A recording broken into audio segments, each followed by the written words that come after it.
todos os nossos amigos encarnados, a todos os amigos desencarnados. Como a Marilda falou, hoje é um dia especial. Especial como deveriam ser todos os dias nos nossos corações. Mas para gente que frequenta uma casa, que tem como proposta a nossa vida direcionada pela doutrina espírita, é um dia de muita reflexão, né? Então, eu acho que o tema hoje não podia ser outro, que não a gente fazer essa reflexão juntos e, com certeza, nos preparar.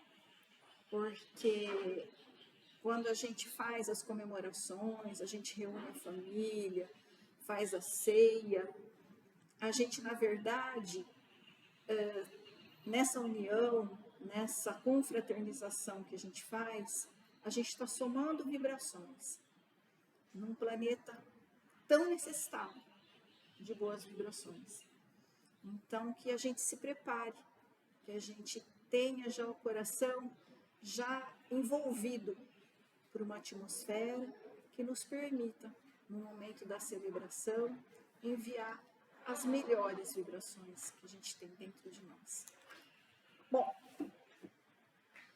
a gente nem precisa dizer da importância de Jesus, não só como guia da humanidade, mas até historicamente. A nossa história está dividida em antes de Cristo e depois de Cristo. Então, a gente vai lá no calendário, esse fato aconteceu 60 anos antes de Cristo. Esse outro aconteceu 300 anos depois de Cristo. Então, isso não é uma coisa que é seguida somente pelos cristãos. Toda a humanidade acompanha essa marcação do tempo, né? Então, a grandiosidade de Jesus já se demonstra por aí, né? O marco que aconteceu na história com a vinda dele. E aí, como surgiu essa data, né? Foi convencionado o dia 25 de dezembro como sendo o Natal. A origem dele está no paganismo, a data do 25 de dezembro.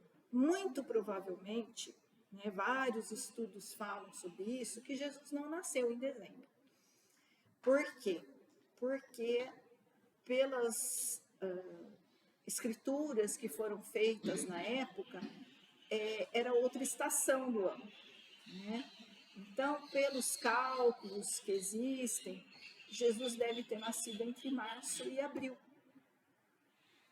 Mas, como havia necessidade de se instituir uma data, porque naquela época não existia nem esse calendário, para que se fizesse essa comemoração, foi feito então o aproveitamento de uma data pagã para se colocar a figura do Cristo. Mas justamente isso, vai usar uma data pagã? A intenção é justamente chamar a atenção para a mudança dos costumes que deveria ser trazida com a vinda dele. Então, ela teve origem no paganismo no século II depois de Cristo, por volta do ano de 274, quando o imperador romano Aureliano determinou que se comemorasse o início do solstício de inverno com homenagens ao Deus Sol e que o Sol passasse a ser, então, o Cristo, né? Então, eles aproveitaram essa data, que era como assim, um Deus que era a luz do mundo, né? Para colocar, então, o nascimento de Jesus, que é a verdadeira luz do mundo, né? E depois o cristianismo incorporou essa festividade e transformou na comemoração do nascimento de Jesus e até hoje é utilizado. Que ficou, então, marcado como sendo a data em que se comemora essa luz que chegou até nós.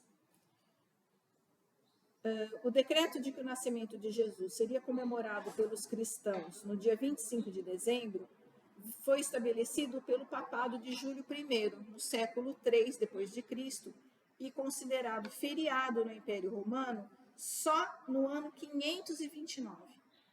Então a gente vê nesse espaço de tempo quanto tempo demorou, né, para que fosse incorporado na população daquela época essa figura.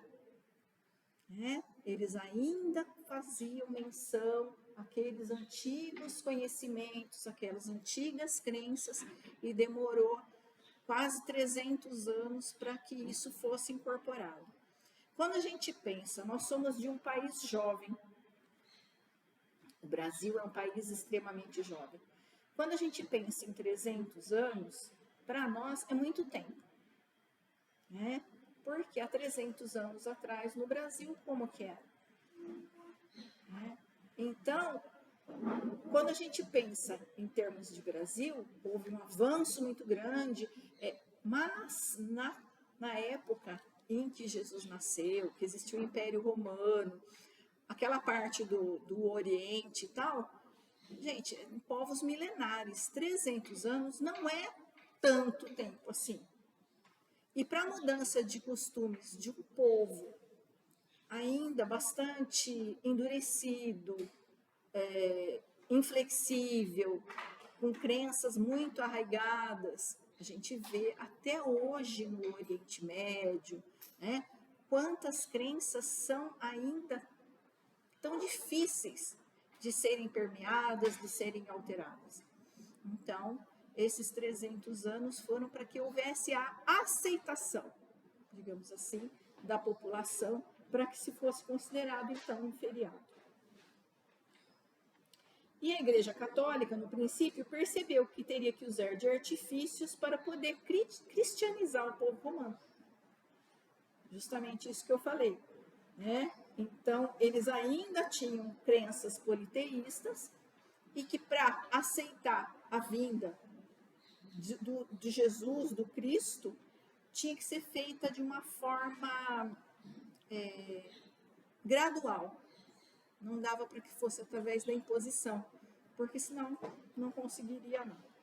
Né? E aí, desde a Idade Média até os dias atuais, o cristianismo passou por diversas modificações e adaptações e transformou também o significado do Natal. Aí foram surgindo símbolos do Natal. Né? Aí, através de Francisco de Assis, foi criado o presépio.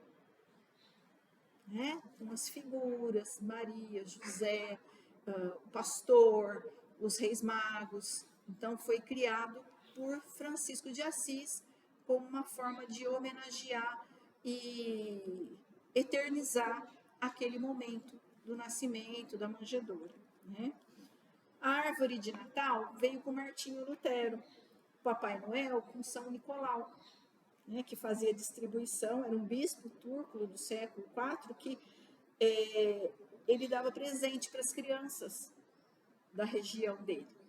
Então, ficou depois conhecido como São Nicolau, e depois São Nicolau é hoje o nosso Papai Noel, não é? E aí, com o passar dos anos, a gente foi vendo mudarem os conceitos, os padrões da sociedade, e chegou-se à comercialização do Natal. Né? Então, o Papai Noel de hoje não é o mesmo Papai Noel de antigamente. Né? A árvore de Natal, o presépio, eles passaram a ser mercadorias. Antigamente, as pessoas faziam a árvore em casa, né? Pegavam uma árvorezinha, um arbusto, enfeitavam. O presépio muitas vezes era feito pelas próprias pessoas, elas criavam as figurinhas de argila, né? Hoje não, hoje a gente vai numa loja, compra uma árvore, compra as bolinhas, compra a luzinha, o presépio também a gente encontra pronto. É diferente. Então, passa a ser como se fosse uma obrigação social que eu tenha uma árvore na minha casa, no meu comércio, que eu tenha um presépio, que eu coloque os enfeites. E aí a coisa começa a complicar um pouco, né? Porque muita gente que coloca a árvore de Natal, que faz os enfeites, às vezes enfeites magníficos, né? Porque são produtos realmente muito bonitos, mas ela não faz uma prece para Jesus. Ela nem lembra. Ela, principalmente, ela não passa para os filhos, para os sobrinhos, para os netos, para os afilhados, o conceito do que é o Natal. E isso é muito grave. Isso é muito difícil da gente aceitar. Porque não é para isso que foi criada a data. Não foi para alimentar o comércio. Ela foi criada como um marco da humanidade. E como a gente festeja o nascimento de Jesus, que é o governador da terra, que é o nosso maior exemplo, um espírito que veio para trazer à humanidade um avanço, que se sacrificou para trazer esse avanço para nós. E eu não falo do sacrifício de Jesus na cruz, não. O sacrifício de Jesus na cruz foi mínimo para um espírito do escol dele. O sacrifício de Jesus foi baixar a vibração que ele tinha, a luz que ele tinha, imensa, num corpo de carne. Para habitar um corpo igual ao nosso, para mostrar, é possível. Eu vou fazer como exemplo, mostrar para vocês que é possível ser assim, apesar de tudo, apesar das dificuldades, apesar do ambiente, apesar de todas as coisas que nos envolvem. Esse foi o sacrifício de Jesus. Vir até nós e passar conosco 33 anos. É a mesma coisa que falar para mim, né, que não sou pequena, vou falar, Silvana, entra dentro de uma caixa de fósforo e fica lá 33 anos dentro da caixa de fósforo. É a mesma coisa. Primeiro que, para eu entrar na caixa, seria um sacrifício imenso. E permanecer nessa caixa, por tanto tempo, mais imenso ainda. Então, esse foi o sacrifício. E sempre com o intuito de nos mostrar o caminho. E o Espiritismo, como que ele comemora o Natal? Com reflexão. Por quê? Porque tudo isso que eu estou falando aqui, ele só serve para dizer que para nós é o momento de pensar em toda essa lição deixada. É o momento de pensar na grandiosidade de tudo que foi trazido, de todas as lições. Quando a gente pega um livro de parábolas, um livro de ensinamento cristão, que a gente lê qualquer uma daquelas passagens, a gente às vezes tende a achar que aquilo é uma alegoria. É como se eu estivesse lendo uma historinha da Disney. Não existiu aquilo não se passou. Aquilo foi criado, né, de uma forma didática. Gente, aquilo aconteceu. Aquilo foi vivenciado. Jesus era uma criatura como eu, como vocês, que caminhava embaixo de sol, embaixo de chuva, que tinha, muitas vezes, os mesmos obstáculos que a gente tem na vida, mas que para ele não faziam diferença, porque a tarefa que ele veio cumprir era tão maior, era tão grandiosa, que ele não enxergava nenhum obstáculo. E não deixava que aqueles que o acompanhassem também achassem que eram obstáculos. E a gente, às vezes, uma pedrinha que a gente encontra no caminho, a gente desanima, a gente acha que, nossa, tá tudo perdido, tá tudo, né? Vou desistir. Como assim desistir? Se a lição que Jesus deixou é da perseverança, é da coragem, é da fé. Ele não veio, não fez todo esse sacrifício para que a gente, numa atitude muitas vezes simplista, a gente desista. Desista das nossas tarefas, desista das nossas provas, desista das nossas alegrias. Não. Ele veio trazer exemplo. E exemplo é para ser seguido. E quanto mais próximo eu chego daquele exemplo, cumprindo aquelas orientações que forem trazidas, melhor. Melhor eu vou me sair na minha tarefa aqui. Porque aquelas lições foram escritas no tempo. Não só no papel. E devem ser escritas na alma. Jesus muitas vezes mostrou para nós que nós somos muito mais fortes do que nós imaginamos. Muito mais. E quando ele curava alguém, ele dizia para a pessoa: muda o seu pensamento, muda a sua conduta, aumenta a sua fé. Porque é isso que te cura.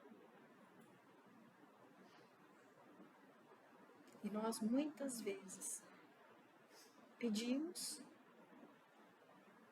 mas não acreditamos. Consideramos tudo perdido. Não mudamos a nossa conduta. Não mudamos o nosso pensamento. E a mudança não é fácil. Como eu falei, demorou 300 anos para conseguir criar uma data que fosse aceita para ser considerado o nascimento de Jesus. Não vai ser em 50, 60, 80, 90 anos que a gente vai conseguir mudar drasticamente. Nossa, eu era assim, com 90, nossa, eu vou estar assim, uma sabedoria. Não é assim. Eu vou acrescentar algumas pérolazinhas no meu colar. Mas eu não vou fazer um colar completo. Não dá tempo. Porque nós estamos num planeta em que passamos por muitas provas, por muitas expiações. E para haver toda a transformação que eu necessito, esse planeta ainda não dá as condições necessárias. Ah, mas a gente tem uma Madre Teresa, a gente tem um Chico, a gente teve um Francisco de Assis. Claro, mas não são espíritos como eu. São espíritos que já eram mais adiantados, que já vieram com uma função de viver de uma forma missionária para nos mostrar. Mais uma vez, os exemplos. Porque Jesus não nos abandona. Ele salpica enviados em qualquer lugar do mundo. Ah, na China não existe Cristo. Não tem problema, para ele não faz a menor questão. O que ele quer é a mudança. O que ele quer é a mudança de conduta, é a mudança do pensamento, é a mudança do homem para um ser do bem. Se lá vai chamar de outro nome, se na Índia vai ter um outro nome, ele não faz diferença. Ele não tem vaidade. Ele é a figura da humildade. Então ele não faz questão. Do mesmo jeito que ele não faz questão que eu seja espírita, que eu seja católica, que eu seja umbandista, que eu seja evangélica. Você crê? Você está tentando se modificar? Você está tentando se transformar? O que vale? É o que está bom. Jesus mostrou para nós que o sacrifício dele foi justamente para isso, para que nós nos conscientizássemos que somos todos iguais, todos, e que a todos é possível melhorar, a todos é dada a luz no caminho, basta que a gente acenda essa luz dentro da gente, né? E a solidariedade, a caridade, elas parecem que ficam mais exacerbadas nessa época, né? Então, as pessoas, eu vou ajudar uma entidade, eu vou ajudar uma família e tal, porque é Natal. Ótimo. Mas a família come fora do Natal também. A entidade paga a luz também fora do Natal. Né? Ela também precisa comprar o produto de limpeza fora do Natal. Aquela pessoa que está numa situação de penúria, etc. e tal, ela vai precisar de roupa o ano inteiro. Então, o Natal tem que ser todo dia. Porque ele tem que ser interno. É muito bonito eu chegar e entregar um presente. Marlene, trouxe um presente de Natal para você. Mas no resto do ano, nem me peça nada, viu, Marlene? Cuidado que ela vai pedir. Não me peça nada, que eu não posso, eu não tenho tempo, certo? O que adiantou eu dar um presente de Natal? Eu vou dar um presente de Natal lindo para o meu chefe, porque ele é meu chefe. Só que eu não posso ver o meu chefe. Aí eu vou comprar uma coisa linda para o meu pai. Só que meu pai fala e eu não escuto. Que Natal é esse? Qual é o sentido do Natal para essa pessoa? Natal não é isso. Natal não é um dia. Natal é um estado de espírito. E que deve perdurar 365 dias no ano. Certo? Eu vou ler uma mensagem, que eu fico prestando atenção no relógio, tá, gente?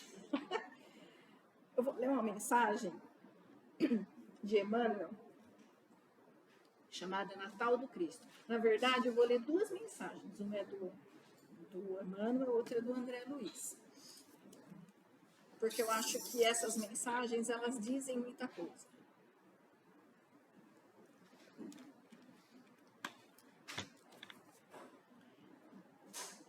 A sabedoria da vida situou o Natal de Jesus à frente do Ano Novo, na memória da humanidade, como que renovando as oportunidades do amor fraterno, diante dos nossos compromissos com o tempo.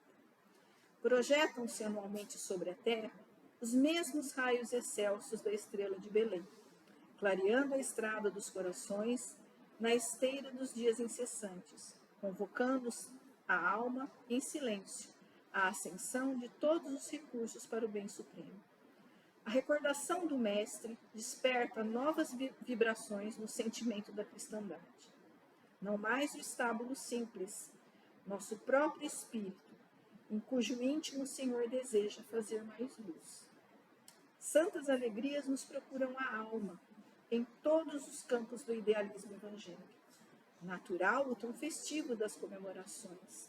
Entretanto, não podemos olvidar o trabalho renovador a que o Natal nos convida cada ano, não obstante o pessimismo cristalizado de muitos companheiros que desistiram temporariamente da comunhão fraternal. E o desejo de novas relações, acordando raciocínios enregelados com as notas harmoniosas do amor que o Mestre nos legou, e a oportunidade de curar as nossas próprias fraquezas, retificando atitudes menos felizes, ou de esquecer as faltas alheias para conosco, restabelecendo elos de harmonia quebradas entre nós e os demais. Em obediência, a lição da desculpa espontânea, quantas vezes se fizerem necessárias.